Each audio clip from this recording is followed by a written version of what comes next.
क्या ईरान ने इजराइल और अमेरिका का चेकमेट पलट दिया?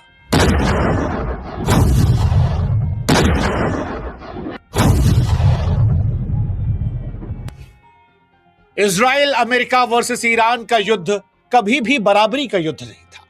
यह बात सारी दुनिया जानती थी, क्योंकि एक तरफ दुनिया की सबसे बड़ी महाशक्ति अमेरिका और उसका आधुनिक साथी इजराइल था, दूसरी तरफ वो ईरान जिस पर दशकों से दुनिया भर के प्रतिबंध लगा दिए गए थे, जिसकी इकॉनमी गर्दिश में चली गई थी।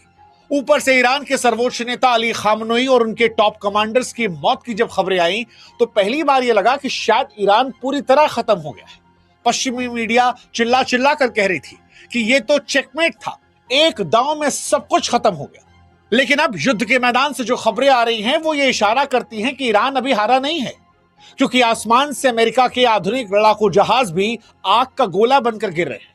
खबर तो यहां तक आई कि इजरायली प्रधानमंत्री नेतन्याहू के दफ्तर पर भी हमला किया गया है। खाड़ी के देश जो कल तक अमेरिका का खुलकर साथ दे रहे थे, उनके आसमान में भी बम बरस रहे हैं। और यहीं से सवाल उठता है कि क्या ईरान को अमेरिका इजराइल ने अंडर एस्टिमेट कर दिया?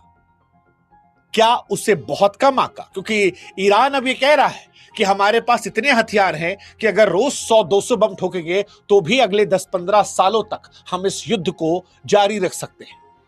फिलहाल दुनिया जो है एक खतरनाक मोड़ पर है। सवाल लेकिन इन सब के बीच में यही है कि क्या ईरान ने अपनी बर्बादी को सबसे बड़ा हथियार बनाया है?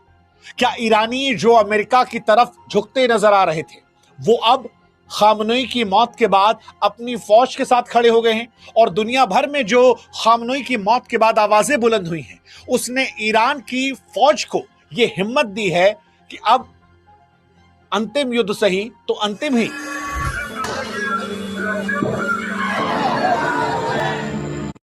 यह हिम्मत दी है कि अब अंतिम युद्ध सही तो अंतिम ही।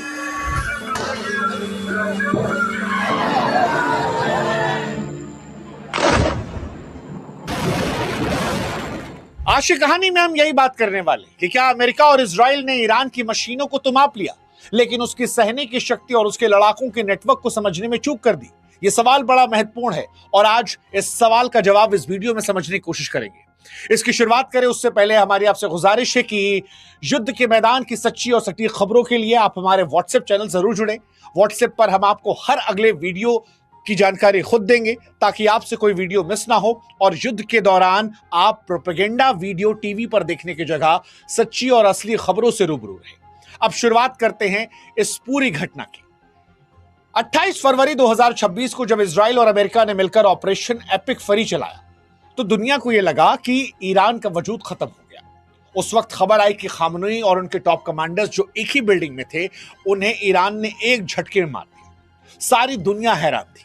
पश्चिमी रणनीतिकारों ने तो खुलकर माना कि ईरान का चैप्टर फाइनली पूरा क्लोज हो गया। अब लड़ने वाला कोई बचा ही नहीं, ना टॉप लीडरशिप, ना नंबर 2, नंबर 3, नंबर 4, नंबर 5, सब खत्म हो गए। उनका यह आकलन था कि अब तो ईरान की रिवॉल्यूशनरी फोर्स जो है वो सरेंडर कर देगी। डोनाल्ड ट्रंप के बयान भी आ रहे थे कि ईरान की फौज लड़ना नहीं चाहती, रिवॉल्यूशनरी गार्ड लड़े मत, वो सरेंडर कर दे, हम उनकी सरकार को बदलेंगे, ऑल इज वेल कर देंगे। इजराइल की तरफ से भी तमाम वीडियोस निकलकर सामने आ रहे थे और इजराइल अमेरिका ये मानकर बैठे थे कि ईरान अब ताश के पत्तों की तरह ढह जाएगा। जिस वक्त सारी दुनिया ये सोच रही थी कि ईरान बिखर गया, शायद उसी वक्त ईरान ने अपनी शहादत को अपना हथियार बना लिया। वो पलटवार किया जिसकी किसी ने कल्पना नहीं की थी और इसी वजह से आज खबरें आ रही हैं कि ईरान ने ऑपरेशन ट्रुथफुल प्रॉमिस 4 के जरिए उस जवाबी हमले को किया जिसने ईरान और अमेरिका को शॉक कर दिया है। ईरान के रिवॉल्यूशनरी गार्ड की ओर से जो दावा किया गया, उसके मुताबिक उनकी खैबर मिसाइलों ने इजराइल के प्रधानमंत्री नेतन्याहू के दफ्तर और उनके वायुसेना के मुख्यालय तक अपनी पहुंच बनाई है। हालांकि इजराइल इन दावों को खारिज कर रहा है। वो कह रहा है कि ऐसा हुआ नहीं है, लेकिन